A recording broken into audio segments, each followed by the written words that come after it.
Hello everyone. तो जैसा कि हम लोग देख रहे थे MCS 21 का जून 24 का सॉल्यूशन, आज हम लोग देखेंगे 3 नंबर क्वेश्चन। तो ये क्वेश्चन बोल रहा है right algorithm for the following task to insert a node in AVL tree और to delete a node from AVL tree.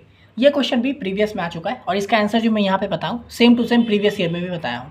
ठीक है, इसलिए मैं बोल रहा हूँ प्रीवियस ईयर तो करके जाना ही है, एकदम अच्छे से करके जाइएगा। ठीक है, तो यहाँ पे देखिए हम लोग को बोल रहा है AVL ट्री में हम लोग को इंसर्ट करना है और डिलीट करना है। पर ये AVL ट्री के बारे में ना, ये जो है इंसर्शन, यहाँ पे मैं सिर्फ एल्गोरिदम बताया हूँ, लेकिन प्रीवियस जब आप वीडियो देखने जाओगे ना तो वहाँ पे प्रॉपर AVL ट्री बनाने बोला है, तो मैं वो एकदम प्रॉपर करके भी दिखाया हूँ। ठीक है, तो यहाँ पे आप इंसर्ट वाला देख लीजिए, पर आप जब प्रीवियस एनालाइज करने जाओगे ना तो आपको AVL ट्री के बारे में A to Z सब पता चल जाएगा, इसलिए आप बाकी वीडियो को भी ज़रूर देख लीजिएगा। यहाँ पे देखिए हम लोग को इंसर्ट करने बोल रहा है, समझे? तो देखिए इंसर्ट करने, if the root is null create a new node with a given key and make it the root of the tree. ठीक है, तो इंसर्टर में पहले शुरू करेंगे रूट नोड से, है ना। तो भाई रूट नोड मतलब अगर नल है यानी कि कुछ नहीं है, तो हम लोग को जो पहला वैल्यू आया है फॉर एग्जांपल 4 आया है, तो उसको हम लोग क्या करेंगे, given key and make it the root of the tree, यानी कि 4 को हम लोग रूट मान देंगे, यानी कि ये हो गया हम लोग का रूट। इंसर्ट हम लोग का शुरू हो गया है। अब देखिए इसको मैंने इस फॉर्म में इसलिए लिखा है ना, क्योंकि अगर आप चाहोगे इसको अगर सूडो कोड के फॉर्म में लिखोगे तो ये बहुत ज़्यादा लेंथी है। ठीक है, ये AVL ट्री बहुत ज़्यादा लेंथी है। तो उसके बाद देखिए, क्योंकि इसमें बहुत सारे कॉन्सेप्ट होते हैं, देखिए नाम से क्या बोल रहे हैं AVL ट्री, इसमें बहुत सारे काम करने होते हैं। पर यहाँ पे देखिए सिंपल देखते हैं हम लोग, if the key is less than the root key go to the left sub tree recursively and insert the key there. ठीक है, यहाँ पे भी देखिए कॉन्सेप्ट AVL ट्री में भी वही BST वाला लगता है, यानी कि ये रूट से छोटा वाला सब इस तरफ आएगा, रूट से बड़ा वाला सब इस तरफ आएगा। तो वही किया, अगर नेक्स्ट की जो है वो लेस देन अगर रूट की है, अगर इससे छोटा है तो हम लोग लेफ्ट सब ट्री में आएंगे, मतलब इस तरफ आएंगे और रिकर्सिवली इंसर्ट दी की देयर। यहाँ पे हम लोग वैल्यू को इंसर्ट कर देंगे अपने हिसाब से रिकर्सिवली। ठीक है, ये हो गया। फिर वही अगर की जो ग्रेटर देन रूट की है तो हम लोग उसको राइट ट्री में भेजेंगे और वहाँ पे इंसर्ट कर देंगे, अगर उससे ग्रेटर है तो उसको राइट में भेजेंगे और यहाँ पे इंसर्ट कर देंगे, समझे? उसके बाद देखिए update the height of the root node. यहाँ पे देखिए हम लोग को क्या करना है ना, यहाँ पे AVL ट्री में ना सबका रूट होता है, मतलब हाइट होता है कि इसमें यहाँ से हाइट सेम होना चाहिए, यहाँ से हाइट एक फिक्स होना चाहिए, एक के नीचे ही रहना चाहिए, समझे? ये हाइट का एक कॉन्सेप्ट होता है। आप आगे जब बाकी प्रीवियस देखने जाओगे ना उसमें कर लोगे, मैं बार बार इसलिए नहीं बता रहा हूँ क्योंकि ये वाला सेम क्वेश्चन शायद मैंने 2-3 बार बता चुका हूँ, तो आप वो देख लीजिएगा। ठीक है, उससे आप समझ जाओगे, ये एग्जाम के पॉइंट ऑफ व्यू से मैं बता रहा हूँ। ठीक है, तो यहाँ पे हम लोग को हाइट को मैनेज करना होगा। तो नेक्स्ट स्टेप में क्या करेंगे, अब जो हम लोगों ने इंसर्ट किया अगर उससे कोई हाइट चेंजेस हो गए, फॉर एग्जांपल इधर उधर हो गया है हाइट, तो उसको हम लोग रोटेशन करके चेंज करेंगे। ठीक है, अगर देखिए उसके बाद क्या करेंगे, check if the tree has become unbalanced. ठीक है, इसमें बैलेंस अनबैलेंस भी होता है। मान लीजिए ऐसे कर दिए, इसके अंदर यहाँ पे 2 वैल्यू डाल दिए, एक और वैल्यू डाल दिया है ना, फॉर एग्जांपल ऐसा कुछ है। तो यहाँ पे क्या है, इसका राइट क्या है, इसका हाइट क्या है 1 2 3 4 और इसका क्या है 1 2। ठीक है, तो 3 माइनस यहाँ पे 4 माइनस 1 2 2, यानी कि क्या हो गया 2। तो क्या बोला मैं, 1 होना चाहिए या फिर 1 से कम होना चाहिए, तो ये क्या हो गया अनबैलेंस हो गया। तो अगर जब ऐसा अनबैलेंस हो जाता है तो हम लोग को इसको क्या करना होता है, ऑपरेशन रोटेशन वगैरह करके इसको सही करना होता है, समझे? तो ऐसे रोटेशन होगा, कुछ चेंजेस होंगे उस तरह से। तो अगर ये अनबैलेंस्ड हो गया, तो अगर ये अनबैलेंस है तो perform rotation to the rebalance the tree. ठीक है, तो उसके बाद क्या करना है, हम लोग को रोटेशन वगैरह करके इसको बैलेंस बनाना है। उसके बाद क्या करना है, return the root of the updated AVL tree. उसके बाद यहाँ पे जो भी रूट है उसको रिटर्न कर देंगे अपडेट करके, समझे? अब ये जो रोटेशन वगैरह है ना, ये सब आप प्रीवियस में देख लीजिएगा, मैं बोला हूँ ना एकदम प्रॉपर बताया हूँ पूरा प्रोसेस के साथ, समझे? तो आप उसको प्रीवियस में देख लीजिएगा, उससे आप समझ जाओगे। और प्रीवियस का लिंक आपको डिस्क्रिप्शन में मिल जाएगा सभी प्लेलिस्ट का। तो ये हो गया इंसर्ट का, ये सब मैंने रिकर्सिवली समझा दिया, हाइट वगैरह को कर लेना है। उसके बाद देखिए डिलीट में कैसे होगा, तो सबसे पहले if the root is null return null. अगर भाई रूट ही नल है मतलब कोई वैल्यू नहीं है, तो भाई रिटर्न ही कुछ नहीं होगा, तो नल कर दो रिटर्न। फिर देखिए चेक होगा, if the key is less than the root key go to the left sub tree recursively and delete the key from there. वही चीज़ सेम है कि अगर की जो है वो छोटा है रूट की से, तो लेफ्ट सब ट्री में जाओ और वहाँ से रिकर्सिवली डिलीट कर दो। फिर वही अगर की जो है ग्रेटर है रूट की से, तो उसके राइट में जाओ और वहाँ से राइट पे डिलीट कर दो, बस वही है लिखे हुए।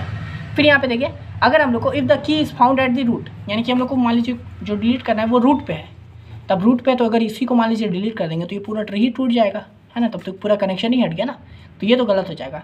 इसलिए रूट को हटाने के लिए हमको क्या करना होगा, if the root has no और only one child return the non null child. ठीक है, अगर हम लोग का जो की अगर फाउंड हो गया है रूट पे ही, तो अगर इसका एक ही है, मान लीजिए अगर ये किसी से कनेक्टेड नहीं है, मान लीजिए एक ही वैल्यू है इसके अंदर, या फिर ये किसी एक से कनेक्टेड है, तो हम लोग को क्या करना है, अगर एक ही है तो इसको हटा दो, और अगर नहीं है तो नॉन नल चाइल्ड को हम लोग को रिटर्न कर देना है, यानी कि रूट पे ये आ जाएगा और ये 4 हम लोग का हट जाएगा। समझे, ये हो गया। अगर if the root has 2 children find the successor node in the right subtree. अगर हम लोग का रूट का एक चाइल्ड है तो हम लोग को क्या करना है, मतलब 2 चाइल्ड है, फॉर एग्जाम्पल यहाँ पे 3 है, तो आप लोग को पता है हमेशा क्या होता है, रूट पे हमेशा टॉप एलिमेंट होता है, फिर उससे छोटा बड़ा होता है ना। तो हम लोग को क्या करना है, राइट में आके इसका सब ट्री सक्सेसर ढूंढ लेना है ना, जो यहाँ पे ऊपर जाएगा। अब ये भी रोटेशन वगैरह करके होता है, जो कि आप प्रीवियस में देख लोगे। उसके बाद देखिए, copy the successor data to the root, ठीक है, यानी भाई सक्सेसर डेटा जो भी चेंजेस किए हैं, फॉर एग्जांपल ऐसे हो गया है 5 3 हो गया है ना, ये ऊपर आ गया, ये 4 हट गया, तो वो हम लोग कॉपी कर लेंगे और उसके बाद क्या करेंगे, डिलीट द सक्सेसर की फ्रॉम द राइट सब ट्री रिकर्सिवली। यहाँ से हम लोग 4 को चेंज करके इधर ले आया था, फिर यहाँ से हम लोग इस 4 को हटा देंगे। समझे, तो ये हो गया हम लोग का डिलीट करने का, अगर टॉप पे आ जाता है तो। उसके बाद वही update the height of the root, हमेशा हाइट को मेंटेन करके रखना है, हर एक इंसर्ट के बाद हम लोग को हाइट को अपडेट करना है। समझे कि हाइट में चेंजेस तो नहीं हुए, और अगर हाइट में हो जाते हैं, check if the tree is unbalance, अगर ऐसा हो जाता है अनबैलेंस होता है तो वही रोटेशन करके हम लोग को रीबैलेंस करना होगा ट्री को। उसके बाद वही return the root of the updated AVL tree, यहाँ से हम लोग रूट को कर देंगे, यहाँ से हम लोग को ये वाला वैल्यू मिल जाएगा। समझे, तो इस तरह से पूरा ये डिलीशन वाला होता है और इंसर्शन वाला होता है। आप इसका प्रीवियस जरूर देखिएगा, आप अच्छे से समझ जाओगे। अब चलिए हम लोग इसका नेक्स्ट क्वेश्चन देख लेते हैं। तो देखिए 3 का B number question, what is spanning tree, write Prim's algorithm to find minimum cost spanning tree, what are it application. ये सेम क्वेश्चन भी प्रीवियस में आ चुका है, मैं बोला हूँ ना, इसमें भी प्रीवियस क्वेश्चन का भरमार होता है, बस आपको पढ़ लेना है एकदम 2-3 साल को एकदम बढ़िया से, आप आराम से पास हो जाओगे, बहुत ईजी। ठीक है, तो यहाँ पे देखिए हम लोग को प्रिज्म एल्गोरिदम पूछा है, स्पैनिंग ट्री क्या होता है पूछा है, ये सेम आंसर मैं पहले भी बता चुका हूँ, सेम चीज़। तो देखिए, a spanning tree is a subset of a graph that include all the vertices and is a single connected component। ठीक है, तो एक स्पैनिंग ट्री क्या होता है ना, एक सबसेट होता है ग्राफ का, जिसमें क्या होता है जितने भी वर्टिसेस हैं उस ग्राफ के सब कनेक्टेड होने चाहिए एक कंपोनेंट के अंदर। ठीक है, अब देखिए मान लीजिए ये ग्राफ है हम लोग का, ये कनेक्टेड है, ये कनेक्टेड, इस तरह से कोई भी ग्राफ है,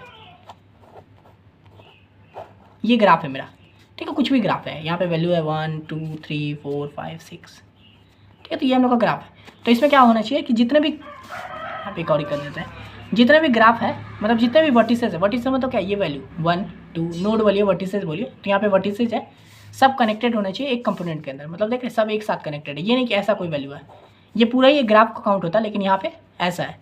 तो देखिए ये दोनों तो कनेक्टेड है, लेकिन ये एक अलग कंपोनेंट बन गया, ये अलग कंपोनेंट बन गया, तो ऐसा नहीं होना चाहिए, सब एक साथ कनेक्टेड होना चाहिए। ठीक है, तो उसी को बोलते हैं spanning tree, component without cycle. और इसमें सबसे इंपॉर्टेंट, स्पैनिंग ट्री में कोई साइकिल नहीं होना चाहिए। यहाँ पे देख रहे ये जो है, ये एक तरह का साइकिल बना रहा है, ये जो है एक तरह का साइकिल बना रहा है, ये भी एक तरह का साइकिल बना रहा है, तो इसमें वो साइकिल नहीं होना चाहिए, वो होता है स्पैनिंग ट्री। समझे, और ना ही इन दोनों के बीच में कनेक्शन कट होना चाहिए, सारा नोड जो है कनेक्टेड होना चाहिए एक साथ। तो ये हो गया स्पैनिंग ट्री। अगर देखिए, if the original graph has n vertices, the spanning tree will have exactly n-1 edges. अगर हम लोग का ओरिजिनल ग्राफ जो है, ये मान लीजिए नहीं है, अगर इसमें n वर्टिसेस है, मान 1 2 3 4 5 6, यानी कि 6 वर्टिसेस है, तो इसके एज जो होंगे वो 5 होंगे। ठीक है, ये रूल होता है। तो यहाँ पे देखिए एज कितना है, 1 2 3 4 5 6, यहाँ पे तो 6 एज है, लेकिन अगर स्पैनिंग ट्री जब इसको हम लोग बनाएंगे तो इसमें अगर n वर्टिसेस होगा तो n-1, यानी कि यहाँ पे 6 है तो यहाँ पे 5 एज होंगे। समझे, तो इस तरह से हम लोग का ये पूरा स्पैनिंग ट्री का डेफिनेशन हो गया। अब देखिए प्रिज्म एल्गोरिदम, तो यहाँ पे हम लोग को सिर्फ प्रिज्म एल्गोरिदम लिखने बोला है, लेकिन पीछे क्वेश्चन भी है जिसमें हम लोग को प्रिज्म एल्गोरिदम को रन करके बोला है, तो मैं वो भी बताया हूँ, तो आप वो भी देख सकते हो। ठीक है, तो यहाँ देखिए प्रिज्म एल्गोरिदम, यहाँ पे मैं आपको इसी में समझा दूंगा। ठीक है, ये मेरा ग्राफ है फॉर एग्जाम्पल, तो प्रिज्म एल्गोरिदम देखिए 3 स्टेप बन गया। Choose any vertex as the starting point of the from the for the MST, यानी मिनिमम स्पैनिंग ट्री। ठीक है, तो हम लोग कोई भी स्टार्टिंग वर्टेक्स चुन लेंगे, यानी कि इसको मैंने चुन लिया, यहाँ से मैं स्टार्ट करूँगा।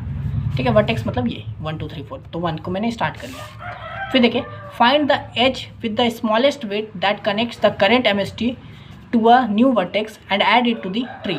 ठीक है, अब देखिए ग्राफ में क्या होता है ना, ये तो नॉर्मल हो गया ना, पर इसमें कनेक्टेड होने का ना वैल्यू होता है, यानी कि 2 हो गया, 3 हो गया, 4 हो गया, 1 हो गया, 5 हो गया, 6 हो गया। ठीक है, तो इस तरह से ये सब वैल्यू होता है, यानी कि 1 से 2 में जाने में कितना लगेगा, 2 रुपये लगेगा फॉर एग्जाम्पल, रुपये से समझिए, 2 से 3 जाने में 3 लगेगा, इसी को बोलते हैं वेट। समझे, तो मिनिमम स्पैनिंग ट्री क्या होता है ना, कि भाई कितना कम कॉस्ट में मैं पूरा वर्टेक्स पे ये कर सकता हूँ, यानी कि ये सारे वर्टेक्स को मैं कनेक्ट कर दूँ और सबसे कम पैसा लगे मेरे को, ठीक है। तो वही होता है मिनिमम स्पैनिंग ट्री फाइंड करना। तो उसी का एक फॉर्मेट होता है प्रिज्म एल्गोरिदम, समझे। तो इसमें क्या होता है, एक स्टार्टिंग पॉइंट ले लो भाई, मैंने स्टार्टिंग पॉइंट ले लिया। अब क्या करो, find the edge with the smallest weight that connects the current MST to a new vertex and add it to the tree, ठीक है। यहाँ पे हम लोग को क्या करना है, ये जो है 1, इसका हम लोग को स्मॉलेस्ट वेट वाला ढूंढना है। तो देखिए 1 किससे कनेक्टेड, 2 से कनेक्टेड है और 6 से कनेक्टेड है, और किसी से नहीं कनेक्टेड है। तो हम लोग को क्या करना है, देखिए 2 से कितना में कनेक्टेड, 2 रुपये में, और ये 6 से कितना कनेक्टेड, 6 रुपये में, ठीक है। तो यानी कि हम लोग को यहाँ पे मिनिमम वेट वाला देना है, यानी कि 1 से 2 जो कनेक्टेड है, 2 कनेक्टेड है, वो 2 वेट में हो जा रहा है। तो यानी ये सस्ता हुआ इसके मुकाबले, है ना। तो हम लोग को वही करना है, smallest weight that connect the current MST to a new vertex, यानी कि ये करंट एमएसटी है, इसको न्यू वर्टेक्स से कनेक्ट कर रहा है। कौन कनेक्ट कर रहा है, तो 2 वेट के साथ कनेक्ट कर दे रहा है। तो बस वही करें, एंड ऐड टू ट्री, यानी कि इसको हम लोग जब ऐसे करेंगे तो यहाँ पे 1 से 2 में कनेक्ट कर दिया, ठीक है। ये मेरा वर्टेक्स मतलब मिनिमम स्पैनिंग तैयार हो रहा है, ठीक है। तो ये हो गया। उसके बाद देखिए repeat step 2 until all vertices are included in the MST, और ये स्टेप 2 को हम लोग को हमेशा करना है। फिर देखिए 2 पे आ गए, फिर यहाँ पे भी 2 पे भी हम लोग चेक करेंगे कि इसका मिनिमम स्पैनिंग ट्री क्या है। तो देखिए 2 से 3 पे कनेक्ट हो रहा है, 4 पे कनेक्ट हो रहा है, ठीक है। तो देखिए 2 से हम लोग 3 पे कनेक्ट हो रहे हैं 3 रुपये में, और 2 से 5 पे कनेक्ट हो रहे हैं 4 रुपये में। तो इसमें से मिनिमम वेट क्या है, 3 है। तो यानी हम लोग क्या करेंगे, 2 से 3 पे जाएंगे। तो यानी कि 2 से 3 पे चलेगा, और यहाँ पे ये 3 वेट के साथ। फिर यहाँ पे आगे चेक होगा, फिर वही 3 का चेक करेंगे। तो देखिए 3 किससे कनेक्टेड है, सिर्फ 4 से कनेक्टेड है ना। तो देखिए 4 से कनेक्टेड है, तो यहाँ पे ये कितना वेट के साथ है, 5 के साथ है, तो इसको तो उठाना ही पड़ेगा नॉर्मल। फॉर एग्जाम्पल एक काम करते हैं, यहाँ पे एक और मैंने बना दे रहा हूँ, ठीक है। यहाँ पे 1 वेट के साथ है, ठीक है, ये मैंने मान लिया। तो अब देखिए 3 किससे कनेक्टेड है, 4 से कनेक्टेड है और 5 से कनेक्टेड है। तो इन दोनों में वेट किस में है, तो ये 5 पे 1 पे पहुँच जा रहा है। तो हम लोग मिनिमम वाला लेंगे, यानी कि यहाँ से हम लोग 5 पे चले गए, समझे। फिर चेक होगा यहाँ पे, फिर यहाँ पे देखेंगे 5 किस से कनेक्टेड है। देखिए 5 2 से भी कनेक्टेड है, 4 से भी कनेक्टेड है, 6 से भी कनेक्टेड है। तो हम लोग को मिनिमम वेट वाला देखना है और नया नोट को देखना है। तो यहाँ पे सिर्फ देखेंगे 5 जो 6 से कनेक्टेड है, ये 2 वेट के साथ है, तो ठीक है। तो 5 को हम लोग 6 से कनेक्ट कर देंगे, समझे। तो इस तरह से हम लोगों ने 6 से कनेक्ट कर दिया। तो आप देखिए मेरा सारा नोट कनेक्ट हो गया, 1 2 3 4, सॉरी यहाँ पे 4, ठीक है। यहाँ पे 3 हम लोग को 4 को जाना ही पड़ेगा ना। अब पर यहाँ पे देखिए, सॉरी यहाँ पे देखिए 3 से हम लोग 5 पे गए, है ना, जो भी कनेक्टेड है। तो मिनिमम वाला जो था वो ढूंढ लिए। तो हम लोग क्या किए, 5 से चले गए यहाँ पे। फिर यहाँ देखिए 5 से हम लोग 4 पे जाएंगे 1 वेट लेके, और फिर यहाँ से फॉर एग्जांपल ये भी है 2 वेट के साथ। तो यहाँ से हम लोग 6 पे आएंगे, समझे। तो इस तरह से हम लोगों ने कनेक्ट कर दिया है। तो यहाँ पे देखिए 1 2 3 4 5 हम लोग पाँचों वर्टिसेस पे कर दिए। तो देखिए इसका एज कितना बना, 1 2 3 4 5 बना, है ना। 1 2 3 4 5 6 वर्टिसेस में हम लोग का 5 एज बना। यही रूल था हम लोग का, अगर n वर्टिस है तो n माइनस एज बनेगा, और यही हो गया हम लोग का मिनिमम वेट, समझे। तो यही हम लोग का मिनिमम प्रोसेस है। तो ये बन गया हम लोग का प्रिज्म एल्गोरिथम, इतना लिखना था सिर्फ। अब इसका एप्लीकेशन बोला है, तो एप्लीकेशन स्पैनिंग ट्री का कहाँ यूज़ होता है। तो सबसे पहले क्या होता है, नेटवर्क डिज़ाइन में। तो देखिए used in computer network for designing efficient and minimum cost network topology, ठीक है। अब देखिए मिनिमम स्पैनिंग ट्री क्या करता है, एक तरह से कॉस्ट कम करता है हम लोग का, है ना, कि भाई 10 रास्ता है जाने से, तो वो सबसे कम सस्ता वाला रास्ता ढूंढता है जिससे हम लोग जल्दी पहुंचते हैं। तो इसी से हम लोग का नेटवर्क डिज़ाइन में इसका यूज़ होता है, computer for designing efficient and minimal cost network topology, है ना, कि सबसे कम कॉस्ट में हम लोग का सारा नेटवर्क का जितने भी टोपोलॉजी मतलब जितने भी उसके अंदर डिवाइस कनेक्टेड है मिनिमम कॉस्ट के साथ कनेक्ट हो जाए। तो उसमें होता है हम लोग का नेटवर्क डिज़ाइन में। फिर आता है clustering, helps in organizing data into cluster by minimizing inter cluster distance. Clustering मतलब ग्रुपिंग करना, ग्रुप करना। तो ये हम लोग को क्या करता है, ग्रुप करने में भी मदद करता है। मान लीजिए बहुत सारे डेटा है तो उसको एक ग्रुप में बनाता है by minimizing inter cluster distance. यानी कि मान लीजिए हम लोग को 10 डेटा का ग्रुप बनाना है, तो मान लीजिए ये यहाँ ये यहाँ यहाँ, तो जो आसपास का है ना तो वो सब का 10 ग्रुप का डेटा बना देता है, समझे, 10 वैल्यू का, यानी 10 कंपोनेंट का, इस तरह से समझिए। तो ग्रुपिंग में भी आसान होता है कि भाई मिनिमम वाला जो सबसे पास वाला है ना उसको ले आ और उसका ग्रुप बना दो। तो ये हो गया क्लस्टरिंग में भी। फिर आता है ट्रांसपोर्टेशन में भी, to determine the most efficient routes for transportation system. बस भाई ट्रांसपोर्टेशन में भी काम आएगा ये चीज़ कि सबसे सिंपल ईजीएस्ट रास्ता ढूंढना है हम लोग को। यहाँ से ए से बी तक जाना है, एक रास्ता ये जा रहा है, एक रास्ता ये जा रहा है, एक रास्ता ये जा रहा है, ये 10 ले रहा है, ये 5 ले रहा है, ये 9 ले रहा है, तो ये सबसे बेस्ट वाला ढूंढेगा, यानी कि 5 वाला ढूंढेगा, है ना। तो वही ट्रांसपोर्टेशन में भी यूज़ होता है। अब देखिए इसका एप्लीकेशन मैं प्रीवियस वीडियो में थोड़ा अलग बताया हूँ, तो आप अपने हिसाब से सबको ऐड कर सकते हो, इसको भी कर सकते हो, बाद में उसको भी लिख सकते हो, इसके हिसाब से आपको जो ईजी लगता है वो, ठीक है, यहाँ पे मैं आपको वैरायटी दे दिया हूँ बस। तो ये हो गया बस सिंपल स्पैनिंग ट्री के बारे में। आशा करते हैं आपको समझ में आ गया होगा। ये हो गया प्रिज्म एल्गोरिथम। यहाँ पे मैंने आपको एग्जांपल भी बता दिया है कि कैसे करना है भाई। ठीक है, तो आशा करते हैं आपको समझ में आ गया होगा। अगर आपको ये वाला PDF चाहिए तो मुझे इंस्टा पे मैसेज कर दीजिए, इस वीडियो का लिंक कॉपी करके वहाँ पेस्ट कर दीजिए, मैं आपको ये वाला PDF दे दूँगा MCS 21 जून 24 का। ठीक है, इस वीडियो के लिए इतना ही, मिलते हैं नेक्स्ट वीडियो में, तब तक के लिए धन्यवाद।